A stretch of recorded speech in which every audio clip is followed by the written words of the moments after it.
Donc les traits, il y a plusieurs types de traits utilisés dans le dessin technique. Donc ils se caractérisent par deux choses. Donc tout d'abord la nature. Est-ce qu'il est continu, la nature du trait? Donc est-ce qu'il est continu? Un trait continu, ça veut dire qu'un trait, si on commence, on ne peut pas stopper jusqu'à la fin.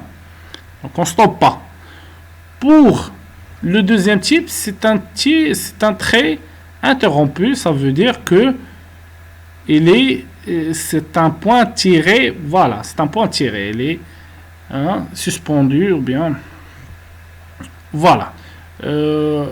Trait mixte. Trait mixte, ça veut dire un mélange entre l'interrompu et le continu. Il est continu d'une part et bien interrompu d'une autre part. Donc voilà. Pour la longueur, donc on peut trouver des traits forts, ça veut dire gras, fort, ou bien fin. Donc il est petit, donc voilà, fin. Donc il y a un tableau qui contient l'utilisation de chaque trait, de chaque type de trait et ses applications.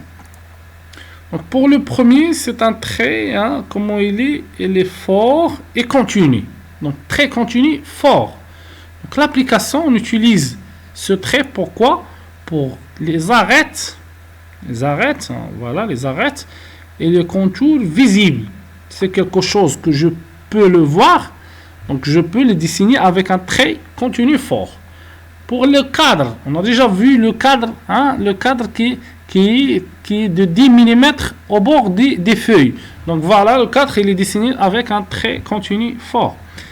Et le cartouche, donc le cartouche en bas du dessin, il est dessiné en trait continu fort. Donc les traits interrompus fins. Donc c'est un trait interrompu fin. Donc on dessine les arêtes et les contours cachés. Caché, ça veut dire qu'il y a une chose derrière le dessin, on peut pas, ou bien derrière la pièce qu'on ne peut pas le voir. Et on le met sur le dessin pour éclaircir, pour bien comprendre l'intérieur ou bien les vues cachées du dessin. Un trait mixte, donc fin, un trait mixte fin. Donc c'est pour les axes. Si nous avons par exemple un cylindre, une pièce cylindrique, ou bien il y a des axes, donc on trace les axes des cylindres avec un trait mixte fin, ou bien les plans de coupe, ou bien symétrie, on les trace avec des traits mixtes fins. Donc les traits continus mais fins. Donc on dessine les lignes d'attache et le repère et de côte et les hachures.